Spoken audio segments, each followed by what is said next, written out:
পয়গম্বর আলাইহিস সালাতু ওয়াস সালাম বলেন,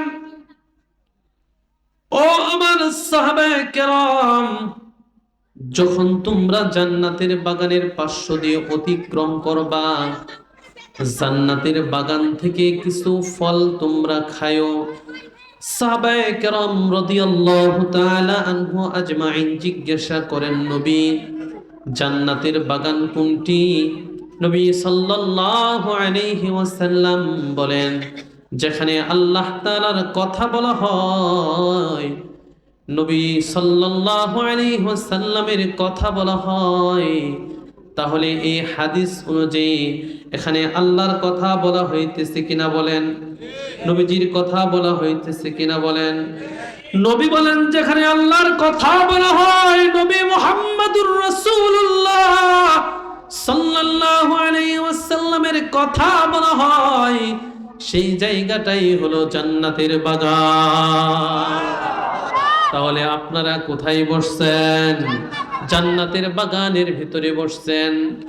এজন্য এখন পর্যন্ত যারা আপনারা বাইরে ঘোরাফেরা করতেছেন, আপনাদের কাছে আবেদন হইল, এই জান্নাতের বাগানের ভিতরে বসে পড়েন। নবীজি সাল্লাল্লাহু আলাইহি ওয়াসাল্লাম বলেন, যখন কোনো বান্দা এই জান্নাতের বাগানের ভিতরে বসবে, এই জায়গার ভিতরে বসার কারণে আল্লাহ তাদেরকে 4টা পুরস্কার দিবেন। 4 পুরস্কারের 3টা পুরস্কারের কথা বলার সময় আমার কাছে নাই, শুধুমাত্র কেবলমাত্র একটা পুরস্কারের কথা আপনাদের সামনে অল্প কিছু বলবো। নবী সাল্লাল্লাহু আলাইহি ওয়াসাল্লাম বলেন, এই মজলিসের ভিতরে যারা বসবে, নাযালাত আলাইহিমুস সাকিনা, আল্লাহ পাক রব্বুল আলামিন তাদের প্রতি সাকিনা নাযিল করেন। সাকিনা কি? সাকিনার ব্যাখ্যা করতে গিয়ে মুফাসসিরে কেরামগণ 5টা ব্যাখ্যার কথা বলেছেন। 5 ব্যাখ্যার 4টা ব্যাখ্যার কথা আপনাদের সামনে বলবো না, শুধুমাত্র এক ব্যাখ্যার অল্প কিছু অংশ বলবো। হযরতে আয়েশা সিদ্দিকা রাদিয়াল্লাহু তাআলা আনহা বলেন যে সাকিনা হলো ঘুরি ঘুরি বৃষ্টির ন্যায় একটা রহমত। কেমনে বুঝবেন এই বিষয়টা বোঝাবার জন্য আপনাদের সামনে একটা হিকায়াত বলি। পয়গম্বর আলাইহিস সালাতু ওয়াস সালাম বয়ান করতেছেন, সাহাবায়ে কেরাম রাদিয়াল্লাহু তাআলা আনহু আজমাইন বয়ান শ্রবণ করতেছেন। হযরতে আয়েশা সিদ্দিকা রাদিয়াল্লাহু তাআলা আনহা দেখেন নবীজির উপর ঘুরি ঘুরি বৃষ্টি হচ্ছে, হালকা হালকা বৃষ্টি অবতরণ হচ্ছে। শুধুমাত্র তার উপর পড়তেছে, তিনার উপর পড়তেছে এমন নয়, যারা বয়ান শ্রবণ করতেছে সমস্ত সাহাবায়ে কেরাম রাদিয়াল্লাহু তাআলা আনহু আজমাইনের উপর এই হালকা হালকা বৃষ্টিগুলো অবতীর্ণ হইতেছে। হযরতে আয়েশা সিদ্দিকা রাদিয়াল্লাহু তাআলা আনহা নবীজি ভিজে গেলেন। এই দৃশ্য দেখার পর তিনি শুকনা কাপড় নিয়ে দাঁড়িয়ে আছেন, কারণ নবীজির গায়েতে ভিজা জামা থাকবে আর ওনার বিবি আয়েশা এটা বরদাস্ত করবে, সহ্য করবে, এটা হতে পারে না। এই ছিল স্বামীর প্রতি ভালোবাসা। আর এখনকার যুগের নারীদের অবস্থা হচ্ছে যে স্বামী যদি কোনো কথা বলে সবার সাথে মিষ্টি মুখে কথা বলতে পারে, সবার খেদমত করতে পারে, কিন্তু স্বামীর খেদমত করে না এবং স্বামীর সাথে ভালো কথাও বলে না। আছে না নাই বলেন? এই জামানার স্ত্রীদের যে হাল হাকিকত দেখি, না বলিলে আল্লাহর কাছে আখিরাতে ঠেকি। অনেক নারী ঠাট্টা করে পরপুরুষের সাথে, আপন স্বামী ঘরে আসলে গাল ফুলাইয়া থাকে। ঠিক কিনা বলেন? অন্য পুরুষ দেখলে তাহা হেসে কথা কয়, অন্য পুরুষ দেখলে তাহা হেসে কথা কয়, স্বামীর সাথে সদা নারী কটু কথা কয়। সবার সাথে অন্যান্য মানুষ দেখলেই বলে, ভাই কেমন আছেন, খেয়েছেন, বাড়ির সবাই ভালো আছেনি, আপনার শরীরটা কেমন, এগুলো বলে। কিন্তু বেচারা স্বামীকে এক মুহূর্তের জন্য বরদাস্ত করে না। স্বামীর সাথে সর্বদাই যেন কটু ভাষায় কথা বলে। আছে না নাই বলেন? আছে, মানে অভাব নাই। শুধুমাত্র কেবলমাত্র এতটুকুই না, যে নারী স্বামীর সাথে সদা কটু কথা বলিবে, কিয়ামতের দিন তার জিহ্বা আগুনের কেচি দ্বারা আল্লাহ তাআলার ফেরেশতারা কাটিবে। ওরে নারী, এবার তুমি কার সাথে কটু কথা বলতেছো একবার মনে করো। যে স্বামী না থাকলে তোমারে কেউ কোনোদিন সম্মান দিবে না। আজকে যে নারীকে রাস্তায় স্বামীর সাথে গেলে মানুষ সালাম দেয়, ভাবি বলে ডাক দেয়, সুদৃষ্টিতে তাকায়, আপনার স্বামী মারা যাক, এই রাস্তা দিয়ে আপনি 2 দিন পরে হাঁটবেন, সব যুবকরা বুড়া মানুষ পর্যন্ত আপনার দিকে বাঁকা নজরে তাকিয়ে দেখবে। ঠিক কিনা বলেন? আপনাকে সম্মান দিবে না। আপনাকে তার নিজের খায়সাতকে পূরণ করার জন্য আপনার দিকে লালসার দৃষ্টিতে তাকিয়ে থাকবে। স্বামীকে কষ্ট দেন। স্বামী কি জিনিস জানেন? স্বামী এমন একটা নিয়ামত, যদি বুঝতে পারেন তাহলে তো নিয়ামত হবে, আর যদি বুঝতে না পারেন, স্বামীর সংসারকে ত্যাগ করে চলে যান, মনে রাখবেন দুনিয়াতে আপনার কিয়ামত কায়েম হয়ে যাবে। কেউ আপনাকে সম্মান দিবে না।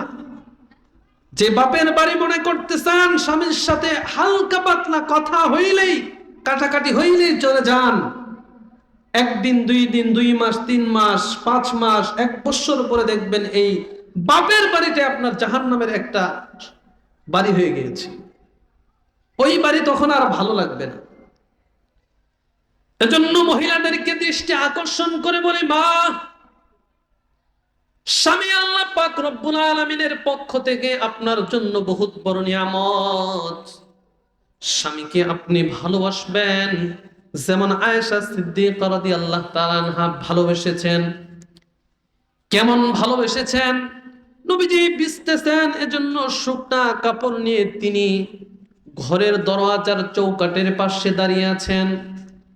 এমন মুহূর্তেই পয়গম্বর আলাইহিস সালাতু ওয়াস সালাম আসবেন, এই অপেক্ষায় দাঁড়িয়ে আছেন। আয়েশা সিদ্দিকা রাদিয়াল্লাহু তাআলা আনহা স্বামীর জন্য কেমন খেদমত করেছেন, মুরব্বীরা হয়তোবা চিনবেন। এক সময় মানুষরা বৃদ্ধ অথবা বৃদ্ধা মানুষদেরকে গোসল করার জন্য জলচকি ব্যবহার করত। মানুষ জলচকির ভিতরে নামাজও পড়তো, মনে পড়ে কিনা বলেন? এই জলচকির ভিতরে পয়গম্বর আলাইহিস সালাতু ওয়াস সালামকে গোসল করাইতেছেন। নবীজি সাল্লাল্লাহু আলাইহি ওয়াসাল্লামের যখন পিঠ মুবারক ডলে দিবেন, হযরতে আয়েশা সিদ্দিকা রাদিয়াল্লাহু তাআলা আনহা নবীজির সামনে গিয়েছেন, আর নবীজি সাল্লাল্লাহু আলাইহি ওয়াসাল্লাম সামনের দিকে একটু ঝুঁকছেন। বলেন, যখন নবীজি সামনের দিকে ঝুঁকলেন তখন পায়াটা কোথায় গেল? উপরে একটু উঠছে। আয়েশা রাদিয়াল্লাহু তাআলা আনহা তিনি ঘুরে আবার পিছনে পিঠ ডলার জন্য যখন আসছে, পিঠটা ডলতেছে, আল্লাহর নবী তো একটু ঝুঁকে পড়েছেন, এজন্য জলচকির পায়াটা একটু ঝুঁকে পড়েছে, সামনেরটা পিছনেরটা একটু তোলা হয়ে গেছে। এদিকে আয়েশা সিদ্দিকা রাদিয়াল্লাহু তাআলা আনহার পা মুবারক ওই জলচকির নিচে পড়ে গেল। আল্লাহ রাসূল সাল্লাল্লাহু আলাইহি ওয়াসাল্লাম পিঠ মুবারক যখন ডলা শেষ হয়ে গেল, নবীজি সুন্দর করে বসে পড়লেন। বলেন তো এবার পায়ার এই জলচকির পায়াটা কার বৃদ্ধাঙ্গুলির উপর পড়লো? আয়েশা রাদিয়াল্লাহু তাআলা আনহার বৃদ্ধাঙ্গুলির উপর পড়লো। পড়লো না ভাই?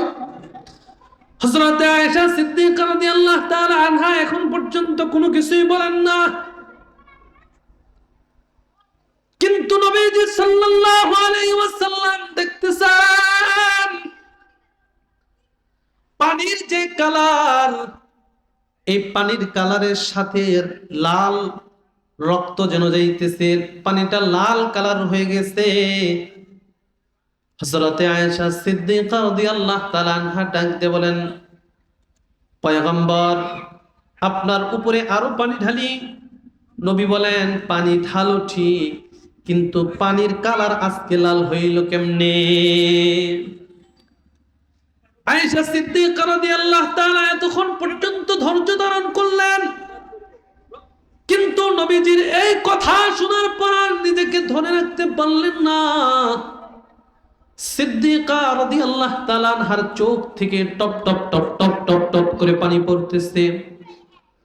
আল্লাহর নবী সাল্লাল্লাহু আলাইহি ওয়াসাল্লাম জিজ্ঞেস করেন, আয়েশা কাঁদো কেন, চোখের পানি কেন পড়ে? আয়েশা সিদ্দিকা রাদিয়াল্লাহু তাআলা আনহা বলেন, পয়গম্বর আপনি যখন জলচকির সামনের দিকে ঝুঁকছিলেন, ঝুঁকার পরে যখন আপনি আবার সোজা হয়ে বসছেন, পয়গম্বর আমার পায়ের বৃদ্ধা আঙ্গুলটি জলচকির নিচে ঢুকে পড়েছে। পয়গম্বর আল্লাহ আপনাকে 40 জন যুবকের শক্তি আপনার গায়ে দিছে। ওগো পয়গম্বর আপনি যখন জলচকির উপর বসেছেন, সাথে সাথে আমার বৃদ্ধা আঙ্গুলটা ফাইটা ফিনকি দিয়ে রক্ত বের হয়ে গেল। আমি আয়েশা ভাবতেছিলাম নবীজিরে বলমু, নবী উঠেন, আমার আর সহ্য হইতেছিল। নবী আপনি উঠেন, আমার বৃদ্ধা আঙ্গুলি ফাইটা রক্ত বের হইতেছে। তৎক্ষণাৎ আমার মনে পড়েছে আমার বাবার কথা, আবু বকরের কথা। আবু বকরের তো এরা গুহায় সব ছিদ্রগুলো বন্ধ করেছিল, একটা ছিদ্র বাকি ছিল। আবু বকর তো নিজের পা মুবারক দিয়ে ছিদ্রটারে বন্ধ করছিল। সাপে বারবার তারে ধ্বংসন করেছে। আবু বকর যখন মারা যাবে, এমন একটা মুহূর্ত যখন আসছে, আবু বকর তখন পর্যন্ত কিন্তু আপনি যে তার উরতের উপর ঘুমাইলেন, আপনারে সরাইয়া দেয় নাই। আমি তো তারই মেয়ে, আপনি উঠবেন আবার বসবেন, নবী আপনার কষ্ট হবে, এজন্য আমি এতটুকু বরদাস্ত করতে পারবো না। এই ছিল তো বিবি আয়েশা রাদিয়াল্লাহু তাআলা আনহা। হযরত আয়েশা সিদ্দিকা রাদিয়াল্লাহু তাআলা আনহা এমন ভাবে স্বামীর খেদমত করতেন, যখন নবীজি সাল্লাল্লাহু আলাইহি ওয়াসাল্লাম জলচকি থেকে নাইমা আয়েশা সিদ্দিকা রাদিয়াল্লাহু তাআলা আনহার পা মুবারকের উপর আবু বকরকে যেমন থুথু দিয়ে বিষকে নষ্ট করেছিলেন, আজকেও ওই আল্লাহর রাসূল থুথু মুবারক দিয়ে আয়েশা রাদিয়াল্লাহু তাআলা আনহার পা মুবারক ভালো করে দিলেন। শুধুমাত্র কেবলমাত্র এতটুকুই না, বিশ্ব নবী সাল্লাল্লাহু আলাইহি ওয়াসাল্লাম ডাক দিয়ে বলেন, আয়েশা তুমি যেভাবে আমার খেদমত করে আমারে সন্তুষ্ট করলা, ও দুনিয়ার মানুষরা তোমরা মনে রেখো, কোন মহিলা যদি এইভাবে স্বামীর খেদমত করতে পারে, আল্লাহ ওই মহিলাকে আয়েশার সাথে জান্নাতি বানাইয়া দিবে। এজন্য মাদেরকে বলি, মা আয়েশার গুণে গুণান্বিত হন, স্বামীর খেদমত করেন। বলতেছিলাম ওই যে আয়েশা রাদিয়াল্লাহু তাআলা আনহা ঘরের চৌকাটের পাশে দাঁড়িয়ে আসতেন, নবীজি ভিজা কাপড়ে পরে আসতেন, মনে আছে কিনা বলেন? হযরতে আয়েশা সিদ্দিকা রাদিয়াল্লাহু তাআলা আনহার কাছে যখন নবীজি আসলেন, নবীজি আসার পরে নবীজি সাল্লাল্লাহু আলাইহি ওয়াসাল্লাম আসার পরে হযরত আয়েশা সিদ্দিকা রাদিয়াল্লাহু তাআলা আনহা বলেন, নবী এই যে শুকনা কাপড় নেন, ভিজা কাপড়গুলো পরিবর্তন করেন। আল্লাহ রাসূল সাল্লাল্লাহু আলাইহি ওয়াসাল্লাম মুচকি মুচকি হাসতেছেন। আরে আয়েশা, আমি ভিজলাম কখন, আবার তুমি শুকনা কাপড় দাও কেন? হযরত আয়েশা সিদ্দিকা রাদিয়াল্লাহু তাআলা আনহা বলেন, নবীজি আমি কিছুক্ষণ আগেই দেখলাম আপনি ভিজতেছেন। আল্লাহর নবী সাল্লাল্লাহু আলাইহি ওয়াসাল্লাম বলেন, আয়েশা তোমার চোখের দেখার সাথে তুমি কথার সাথে কাজটা একটু মিলিয়ে দেখো, আমার শরীরটারে তুমি টাচ করে দেখো, স্পর্শ করে দেখো। যখন আয়েশা সিদ্দিকা রাদিয়াল্লাহু তাআলা আনহা কাপড়টার উপর টাচ করলেন, দেখেন এক বিন্দু পরিমাণ কোনো ভিজা নাই। হযরত আয়েশা সিদ্দিকা রাদিয়াল্লাহু তাআলা আনহা লজ্জায় মাথাটা নত করে দিলেন, নিচের দিকে লজ্জায় পড়ে গেলেন, কারণ কথার সাথে কাজের মিল হয় নাই, এজন্য মাথাটা নত করে দিয়েছেন। আল্লাহর নবী সাল্লাল্লাহু আলাইহি ওয়াসাল্লাম বুঝতে পারলেন যে আয়েশার কথার সাথে কাজের মিল না থাকার কারণে লজ্জা পেয়েছে। মানে দেখছিল ভিজা, কিন্তু স্পর্শ করে দেখে কোনো ভিজা নাই, বলছিল ভিজা, দেখে ভিজা নাই। এই তার কথার সাথে কাজের মিল না পাওয়ার কারণে লজ্জা পেয়েছে। আয়েশা রাদিয়াল্লাহু তাআলা আনহাকে আল্লাহর নবী সাল্লাল্লাহু আলাইহি ওয়াসাল্লাম বুকের ভিতরে জড়িয়ে ধরে বলেন, আয়েশা তুমি যা দেখেছো সত্যি দেখেছো। আমি যে আল্লাহর কথাগুলো বলতেছিলাম, সাহাবায়ে কেরাম আমার কথাগুলো শুনতেছিল, আল্লাহর কথাগুলো শুনতেছিল। তুমি যেটা দেখছো ঘুরি ঘুরি বৃষ্টি, সেটা আসলে বৃষ্টি নয়, বরং আল্লাহর রহমতে সাকিনা অবতীর্ণ হইতেছিল ওই বান্দার প্রতি যারা কোরআন শুনে, নবীর হাদিস শুনে, ওই বান্দা এবং বান্দীদের উপর আল্লাহর রহমতে সাকিনা ঘুরি ঘুরি বৃষ্টির ন্যায় অবতীর্ণ হইতে থাকে। তাহলে এতক্ষণ পর্যন্ত আলোচনার মাধ্যমে আপনাদেরকে বুঝাইলাম যেটা, যে আপনারা জান্নাতের বাগানের ভিতরে আছেন, আপনাদের উপর আল্লাহর রহমতে সাকিনা অবতীর্ণ হইতেছে। শুধুমাত্র কেবলমাত্র এতটুকুই না, যদি মাহফিলের শেষ পর্যন্ত থাইকা আখিরি মুনাজাত করে যাইতে পারেন, আল্লাহর নবী বলেন আল্লাহ আপনার জীবনের সব গুনাহকে মাফ করিয়েও দিবেন। এজন্য মুহতারাম হাজিরিন, শেষ পর্যন্ত থাকার জন্য রাজি আছেন তো ইনশাআল্লাহ? আল্লাহ সবাইকে তৌফিক দান করুক, সকলে বলি আমিন। এই ছিল ভূমিকা, মূল আলোচনা এখন চলে যাচ্ছে।